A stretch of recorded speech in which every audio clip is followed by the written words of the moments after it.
Hey, j'espère que tu vas bien. Aujourd'hui, bilan 1 an après d'une action dont j'ai parlé sur cette chaîne. Tu l'auras vu dans le titre, cela concerne l'action Stellantis. J'ai écrit et filmé cette vidéo le 1er août, donc si les chiffres changent de 2 à 3%, c'est normal. Cette action était celle que j'avais choisie en première position dans le secteur automobile et ALD en seconde. C'est un secteur très souvent critiqué. Mais je pensais il y a un an que cette action devait être dans tous les portefeuilles dividendes PE. Et c'était haut pour une raison que je te présenterai en fin de vidéo.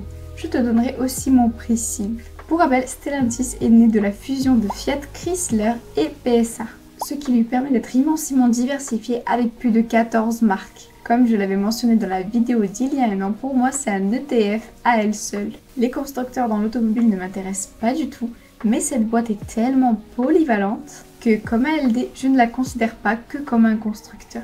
Lors de la première vidéo, elle était à 12,92 €. Elle a clôturé ce jour à 18,31 €. Elle a donc pris 41,7%, plus un somptueux dividende de 9,5% sur ce coût d'achat, ce qui nous permet d'approcher les 50% sur une année. Tu seras sadique si tu es heureux d'apprendre que cela ne représentait qu'une petite partie de mes investissements et que j'ai un peu la haine. Je l'ai fait acheter à une bonne dizaine de personnes et j'ai été la seule un peu bête de ne pas beaucoup en profiter. Elle représente que 3,4% de mes investissements. Mais je trouve super motivant que cette action aurait presque permis à elle seule de faire le challenge.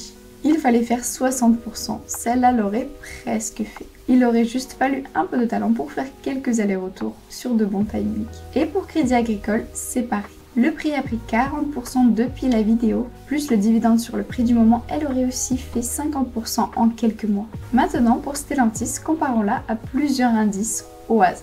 Le CAC 40, le Stock 50, le MSCI World et le Nasdaq 100.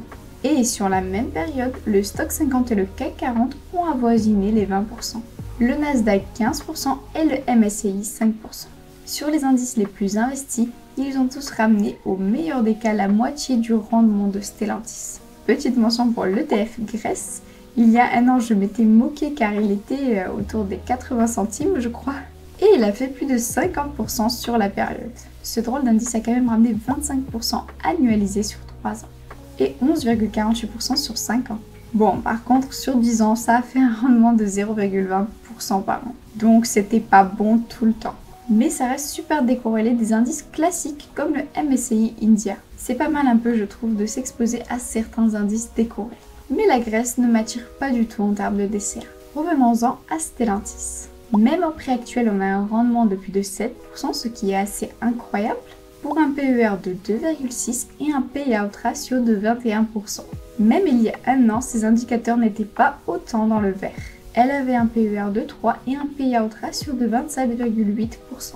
Elle a en plus une réserve de cash astronomique, même en prenant en compte le fait qu'elle est dans un secteur automobile avec un PER assez faible de 7 en moyenne. Avant 2019, on avait un PER moyen de 10,23 pour ce secteur. Depuis que j'analyse des sociétés, je n'ai que très rarement vu de tels ratios financiers. C'est vraiment à se demander comment une telle valorisation est possible. Voyons les résultats du semestre 1, ils sont sortis il y a une semaine. Je t'invite aussi à voir la vidéo d'il y a un an, je montrais aussi les super résultats précédents. Et tu verras comment il est étonnant qu'elle arrive à faire mieux, tant les anciens résultats étaient déjà excellents. Pour résumer les annonces du semestre 1 2023, nous avons d'un côté un CA de 98,4 milliards, soit une hausse de 12%, un bénéfice opérationnel ajusté de 14,1%, soit une hausse de 11%, et pour finir un bénéfice net de 10,9 milliards, soit une hausse de 37% pour le premier semestre. Ce qui laisse imaginer une très belle année. Surtout que même si les taux montent encore, je pense que l'inflation va se mettre à régulièrement baisser que monter autant que les derniers mois. Elle avait déjà eu des résultats très positifs concernant ces indicateurs l'année dernière. J'ai beau apprécier ce dossier, je suis quand même moi-même vraiment surprise. Cela fait aussi des années qu'elle investit pour préparer la transition énergétique. Elle a aussi depuis quelques années préparé des stratégies pour reproduire ses batteries et justement le gouvernement canadien a annoncé qu'il offrait entre 15 et 16 milliards à Stellantis pour son usine de batteries. C'est offert via des incitations fiscales. Le projet avait été arrêté depuis plusieurs mois justement à cause de litiges concernant ces subventions incitations fiscales. Et c'est le gouvernement canadien qui a cédé. La situation de Stellantis est telle que même si les ventes venaient à chuter de 50%, elle aurait quand même des revenus conséquents.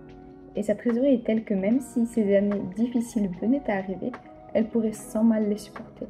Même si le secteur automobile est moins bien valorisé depuis quelques années, en partie à cause de la crainte vis-à-vis de l'objectif full électrique en 2030, et en même temps avec la concurrence de Chine, je trouve qu'il s'agit là d'une réelle anomalie de marché. Et même en prenant en compte un maximum d'éléments négatifs comme le fait qu'il est très probable que le prix des véhicules doive baisser, tant ils ont pu augmenter leur prix récemment, je ne parviens pas à trouver un réel argument dégradant la qualité de cette action. Elle a largement de quoi verser ce dividende pendant des années, tout en maintenant ses énormes investissements pour le tout électrique. J'ajoute aussi qu'elle vient de signer un beau partenariat avec le Crédit Agricole pour l'achat des activités d'ALD dans plusieurs pays, dont le Portugal et le Luxembourg. J'espère que Stellantis va développer le côté leasing car c'est pour moi un tournant essentiel à prendre en tant que constructeur.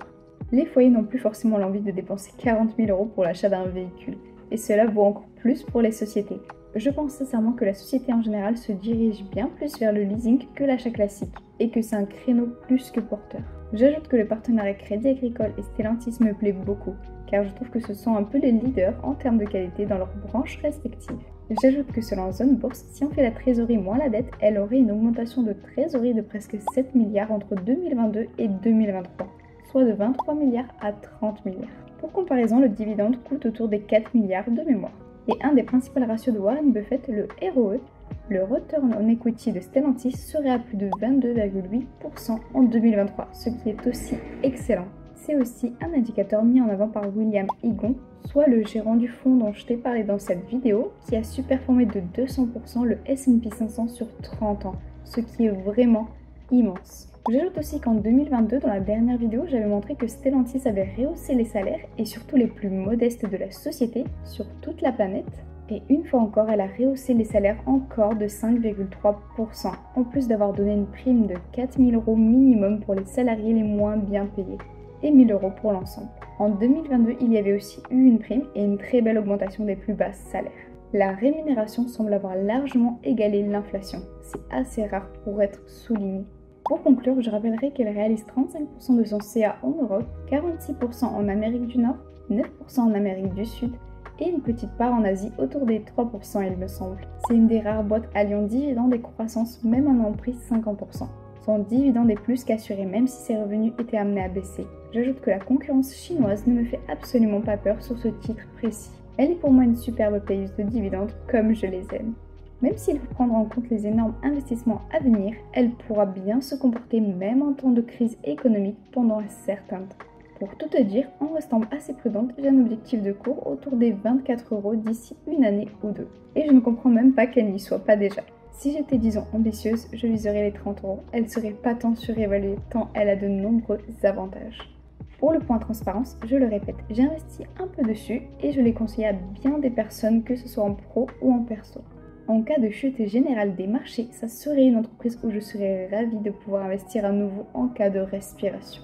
Ce n'est que comme ça que j'investis sur les actions à dividendes, qu'en cas de grosses respirations qui sont généralement de vraies anomalies de marché. Avant de mettre ton PEA dessus, j'ai un point spécifique à te communiquer. Elle est basée aux Pays-Bas. De ce fait, la détenir entraîne un prélèvement à la source de 15 €. Alors pour rester simple, si on la détient via un CTO, on pourra bénéficier d'un crédit d'impôt sur ce montant-ci, afin de ne pas être fiscalisé deux fois. Mais sur PEA, ce n'est pas possible de manière simple. Mais par contre, pour les 85% restants des dividendes, on pourra les réinvestir comme bon nous semble. Donc ça reste très adapté. Sur CTO, l'ensemble est fiscalisé, qu'on les investisse ou pas. Il y a donc des calculs à faire en fonction des objectifs de chacun. Pour tout vous dire, sur PEA, il existerait une procédure pour pouvoir les récupérer, mais les courtiers ne veulent pas trop s'en occuper. Et ça serait très fastidieux et long. Donc intéressant que pour de grosses sommes. Je ferai une vidéo dédiée sur les actions impactées par leur siège social et les mécanismes, car certaines autres actions éligibles au PEA ne doivent absolument pas y être. Il existe plusieurs cas où pour du dividende, il vaut mieux les détenir via CTO. La question est, est-ce que ça t'intéresserait? J'espère que cette vidéo t'a plu et prochain bilan dans encore une année. Tu paries sur combien d'ici la dividende inclus? Mets-le moi en commentaire. Et comme d'habitude, si la vidéo t'a plu, n'oublie pas de liker et de t'abonner pour me soutenir et je te dis à très vite.